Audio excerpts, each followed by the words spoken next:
Hello दोस्तों, मैं doctor Sanju और आज के हमारे इस वीडियो में मैं आपको बताने वाली हूँ कि प्रेगनेंसी के दौरान दूसरा अल्ट्रासाउंड गर्भवती महिलाओं को किस दौरान कराना ज़रूरी होता है। क्योंकि बहुत सी गर्भवती महिलाएं ऐसी होती हैं जिनको ये चीज़ नहीं पता होती है कि प्रेगनेंसी के किस महीने के दौरान उनको कौन सा अल्ट्रासाउंड कराना ज़रूरी होता है। हर अल्ट्रासाउंड को कराने का एक स्पेसिफिक टाइम होता है और एक स्पेसिफिक कारण होता है और उस दौरान कुछ ऐसी चीज़ें होती हैं जिनको देखना बहुत ज़्यादा ज़रूरी होता है। तो उन्हीं सब चीज़ों का पता लगाने के लिए डॉक्टर आपको रेगुलर इंटरवल पे कुछ अल्ट्रासाउंड एडवाइस करते हैं, जिनको करा के हम बच्चे की कंडीशन को देख सकते हैं कि बच्चे को अंदर किसी तरह की कोई दिक्कत तो नहीं है, बच्चा पूरी तरह से स्वस्थ है या नहीं।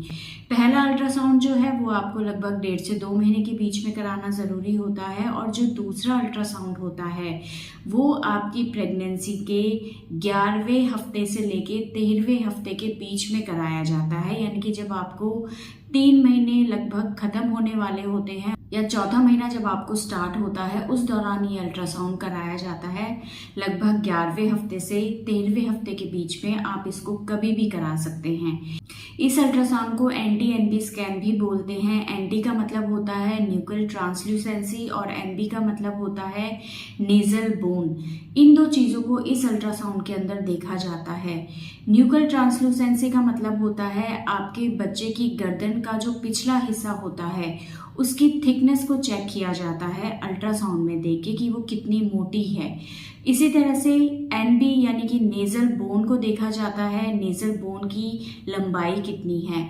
अगर आपकी नेजल ट्रांसलूसेंसी में जो थिकनेस है वो बहुत ज़्यादा है, यानी कि बच्चे की गर्दन के पीछे जो मोटाई है वो बहुत ज़्यादा है, या बच्चे की जो नाक की हड्डी है वो अभी तक नहीं बनी है, तो ये दोनों चीज़ें इस चीज़ को बताती है कि आपके बच्चे में कुछ ना कुछ क्रोमोसोमल एबनॉर्मेलिटीज़ हो सकती हैं। और इन्हीं बीमारियों का पता लगाने के लिए ये जो स्कैन है वो कराया जाता है। इस अल्ट्रासाउंड में अगर हमें किसी तरह की कोई दिक्कत दिखाई देती है, जैसे कि बच्चे की अगर गर्दन के पीछे जो मोटाई है वो बहुत ज़्यादा है, या इस अल्ट्रासाउंड में बच्चे की नाक की हड्डी अभी नहीं बनना शुरू हुई है या हमें दिखाई नहीं दे रही है, तो कहीं ना कहीं इसका मतलब है कि बच्चे में कुछ ना कुछ क्रोमोसोमल एबनॉर्मेलिटीज़ होने के चांसेस हो सकते हैं। और अगर ये चीज़ हमें दिखाई देती है तो फिर डॉक्टर आगे कुछ और टेस्ट आपके करवाते हैं, जिससे इस चीज़ को और क्लियर किया जा सके कि ये जो प्रॉब्लम है वो बच्चे में है या नहीं है।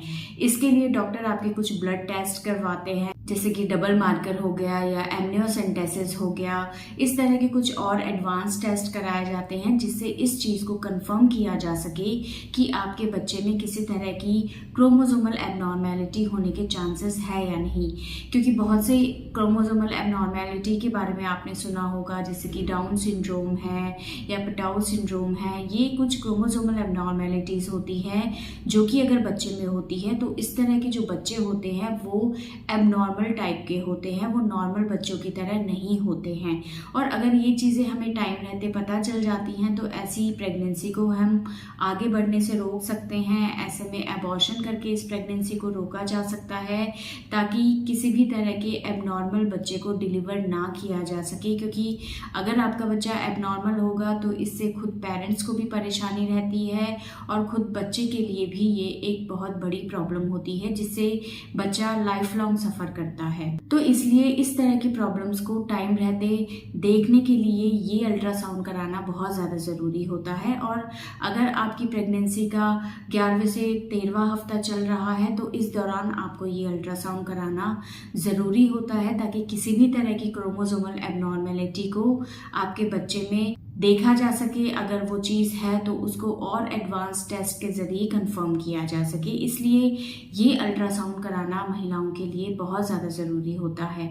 तो अगर आप प्रेग्नेंट हैं और आपका 3रा महीना चल रहा है तो डॉक्टर से मिले। डॉक्टर आपको बता देंगे कि आपको ये अल्ट्रासाउंड किस दौरान कराना है। और वैसे मैंने आपको बता दिया है कि किस टाइम पे ये आपका अल्ट्रासाउंड होना होता है। तो अगर आपको ये टाइम चल रहा है आपकी प्रेगनेंसी का तो आप ये अल्ट्रासाउंड ज़रूर ज़रूर कराएं। इसके लिए आप डॉक्टर से मिलें, डॉक्टर आपका अल्ट्रासाउंड करेंगे, कुछ साथ में कुछ और ब्लड टेस्ट भी करते हैं, जिससे टाइम रहते हम इस तरह की प्रॉब्लम को देख सकें। तो दोस्तों ये था आज का हमारा वीडियो। अगर इस वीडियो से रिलेटेड आपके किसी तरह के कोई और सवाल हैं जो आप हमसे पूछना चाहते हैं तो आप हमें कमेंट कर सकते हैं, और हमारे आने वाले वीडियोस को देखने के लिए हमारे इस चैनल को सब्सक्राइब ज़रूर करें।